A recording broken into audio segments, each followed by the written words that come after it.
உரையாற்றியிருக்கும் மதிப்புக்குரிய இணை ஆணையர் ஹெல்த் மரியாதைக்குரிய ஜெயசீலன் சார் அவர்களே, நிகழ்ச்சிக்கு வருகை தந்து சிறப்பித்திருக்கும் வட்டார துணை ஆணையர் ரவி தேஜா கட்டா அவர்களே, நிகழ்ச்சிக்கு வருகை தந்து சிறப்பித்திருக்கும் நிலைக்குழு தலைவர் சுகாதாரம் சகோதரி சாந்தகுமாரி அவர்களே, மற்றும் நிகழ்ச்சிக்கு வருகை தந்து சிறப்பித்திருக்கும் மண்டலம் 2 மண்டல குழு தலைவர் அண்ணன் ஆறுமுகம் அவர்களே, மண்டலம் 3 மண்டல குழு தலைவர் அண்ணன் நந்தகோபால் அவர்களே, நிகழ்ச்சிக்கு வருகை தந்து சிறப்பித்திருக்கும் மாமன்ற உறுப்பினர்கள் மதிப்புக்குரிய அண்ணன் காசிநாதன் அவர்களே, அண்ணன் ராஜேந்திரன் அவர்களே, மற்றும் நிகழ்ச்சிக்கு வருகை தந்து சிறப்பித்திருக்கும் அண்ணன் புழல் நாராயணன் அவர்களே, மற்றும் கொண்டு எனக்கு முன்னாடி உரையாற்றிய இணை ஆணையர்கள் அவர் தெரிவித்தது போல சென்னை மாநகராட்சி இருக்கக்கூடிய பகுதிகளில் இருக்கக்கூடிய இந்த தெருநாய்க்களை கண்டறிந்து அதற்கு ராபிஸ் வேக்சின் பொருத்தப்படக்கூடிய முன்னெடுப்பை இன்றைக்கு சென்னை மாநகராட்சி எடுத்திருக்கிறது.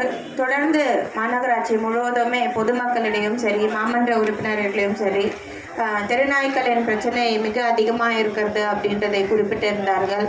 நம்மளுக்கு இன்றைக்கு தெருநாய்க்கள் ஒரு பக்கம் இருந்தாலும் அதே போல் மாடுகள் மூலியமாகவும் நிறைய பொதுமக்களுக்கு இடையூறு என்று தெரிவிக்கிறார்கள். ஆனால் நம்முடைய விதிமுறைகளின்படி மாடுகளுக்கென்று பெருநகர சென்னை மாநகராட்சி மூலியமாக தனியாக ஒரு கேட்டில் ஷெட்டு நியமிக்கப்பட்டு இன்றைக்கு அது மிக சிறப்பாக செயல்படுத்தப்பட்டு வருகிறது.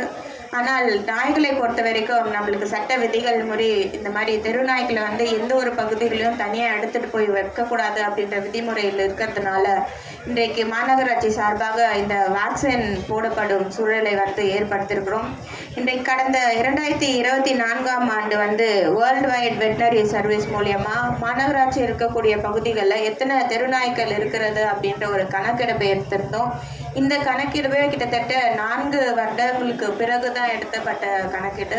அதில் கிட்டத்தட்ட 1,80,000 நாய்கள் நம்ம சென்னை மாநகராட்சியில் இருக்கிறதாக கண்டறியப்பட்டிருக்கிறது. இன்றைக்கு சென்னை மாநகராட்சியில் அனிமல் பர்த் கண்ட்ரோல் என்று சொல்லக்கூடிய இந்த கருத்தடுப்பு மையம் 5 செயல்பட்டு வருகிறது. கூடுதலாக மண்டலத்துக்கு 1 என்று சில பகுதிகளில் கட்டட பணிகள் நடைபெற்று வருகிறது. இது ஒரு பக்கம் இருந்தாலும் சாலையில் இருக்கக்கூடிய இந்த நாய்களுக்கு வேக்சின் போட வேண்டியது மிகவும் அவசியமாக இருக்கிறது. அதனால் இன்றைக்கு 30 குழுக்கள் அமைக்கப்பட்டு ஒரு குழுக்கு 5 நபர்கள் என்று நியமிக்கப்பட்டு ஒவ்வொரு மண்டல வாரியாக இந்த ராபிஸ் போடப்படும் பணியை இன்றைக்கு துவங்குகிறோம். இன்றைக்கு மண்டலம் 1, 2, 3 பகுதிகளில் துவங்க இருக்கிறோம். அடுத்து வரக்கூடிய நாட்களுக்குள் 2 மாதத்துக்குள் இந்த பணிகளை முற்றிலுமாக சென்னை மாநகராட்சி முழுவதுமாக முடிக்க ஒரு முன்னெடுப்பை எடுத்திருக்கிறோம். கண்டிப்பாக இத்திட்டம் நல்ல நடைமுறையில் வரப்படும்ன்றதை தெரிவித்திருக்கிறோம்.